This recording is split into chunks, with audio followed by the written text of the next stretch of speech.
Another financial company stakes a claim to Addiction Recovery Care's tax receivables, and Pikeville will study visitor patterns to make future transportation and economic development plans. I'm Nick Collum, and this is the Mountaintop Daily.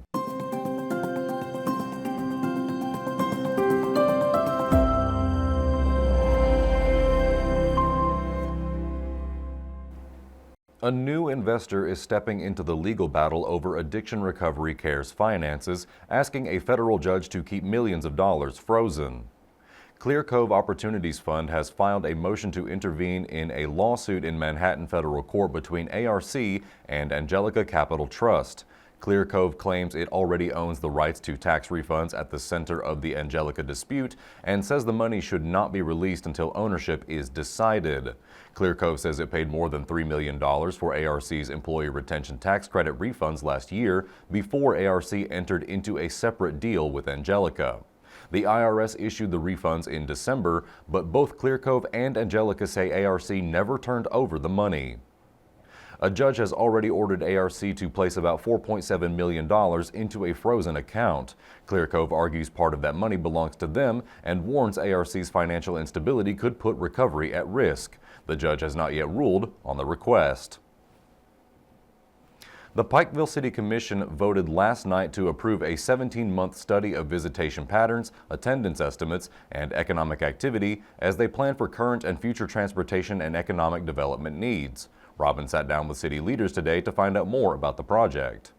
At the Pikeville City Commission meeting last night, the commissioners authorized a 17-month service agreement with Placer Labs Incorporated, a data gathering software company. Placer is a company that they work with various retailers and cities, including some of our neighbors, and they have contracts where they get cell phone data, and they aggregate that, and that way they can tell us approximately how many people attend a festival. They can tell us, how many people are on this road that we have, just various bits of information that can help us make decisions.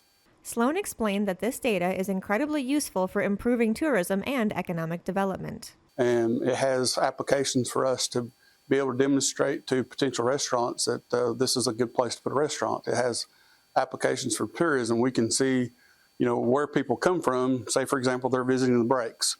We have the capability of just seeing the general areas that people come from that are coming to the breaks, and then we can advertise in those areas.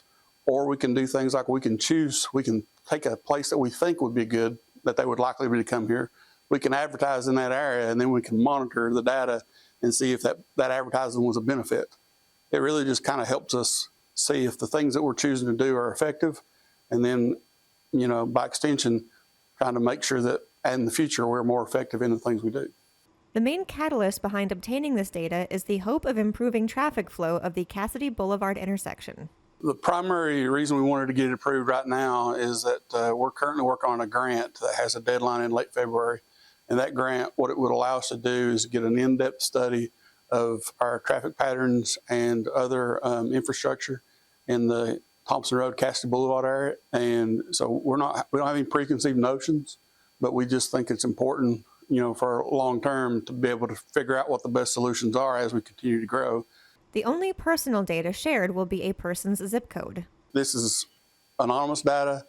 All we know is the raw numbers. We don't have any idea what individuals are there at all. And we made sure that we did not have access. We made sure Placer knew we did not want access to the individual data. That's not something we're interested in doing at all.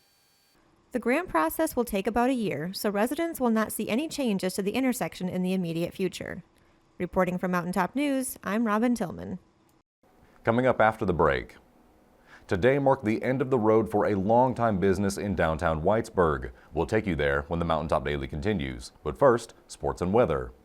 What's up, sports fans? It's Jacob Cheney. This is your Mountaintop Sports Recap.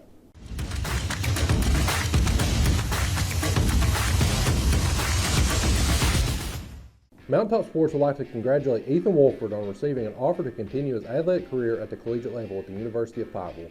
Be sure to check out our Facebook page and website for more recent commitments and offers from athletes across the region. Don't forget about our Mountaintop Sports Big Shot of the Week. You can win $50 cash and a family pack of movie tickets. Just head to mountain-topsports.com, click on the Big Shot logo at the top of the page, and submit your highlight for a chance to be featured. And one more reminder, with winter weather impacting schedules, Please send us any information on local games that are postponed or rescheduled. We'll work quickly to make sure those updates get out to the public. That's your Mountaintop Sports Recap. I'm Jacob Cheney. I'll see you next time.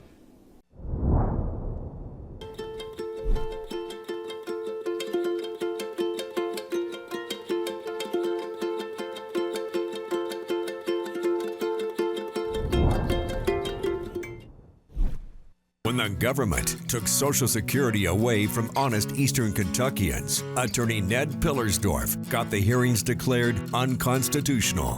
When the women guards were harassed at Little Sandy Jail, Ned fought back, securing a $1 million verdict at trial. And when the state tried to shut down Cordia School, Ned fought back and kept the school open. Attorney Ned Pillersdorf fights for the underdog, and he's ready to fight for you. Hey, it's Kristen Mulcahy, Marketing Manager at Appalachian Wireless. We've all been there. You've tried one of those big carrier promises? Sounds amazing, doesn't it? Until you read that fine print. Then suddenly you're on hold. Again. And at Appalachian Wireless, we do things a little different. We answer your calls, we help solve your issues, and guess what? We work for you. Experience matters, right? Our team, we're the real wireless experts. So why choose anyone else? Visit one of our retail locations today or online at AppalachianWireless.com to see how we can better serve you. Because we are you. We are Appalachian Wireless. Western Auto has been a fixture in downtown Whitesburg for the last 78 years, owned by the same family the entire time. But today, there were more memories and goodbyes than sales, as a retirement reception was held before the shop closes its doors for good. Sheldon was there and spoke with the owners about the closing and their future plans. After serving drivers for nearly 80 years, a longtime auto parts store in Whitesburg is preparing to close its doors. I've been here 44 years, and my dad was here 35 years before me. To me, that seems unusual because you think all your life your dad's done more than you know. Naturally, it feels real good, but the way business is today, I grew up in this store. It's changed so much over the years. People ask, would you going to give this to your son? I said, absolutely not. I'd burn the building down before I'd give it to him.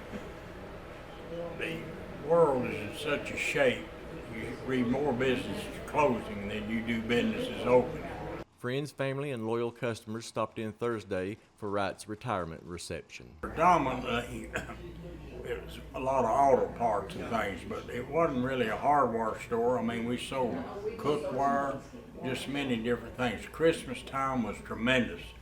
You got ready for Christmas. We moved everything out on the floor, put all Christmas toys in. And it was a big to-do. I mean, decorated your window. It was just a different world than it is today. Wright said he and his wife Barbara plan to move to Prestonsburg to live beside their son, but that he can't just stop. He's become far more used to being active over the years. I've been active all my life. Sitting here talking to you, I feel as good as I ever felt in my life. If I get up and walk from here to you, I have to sit down.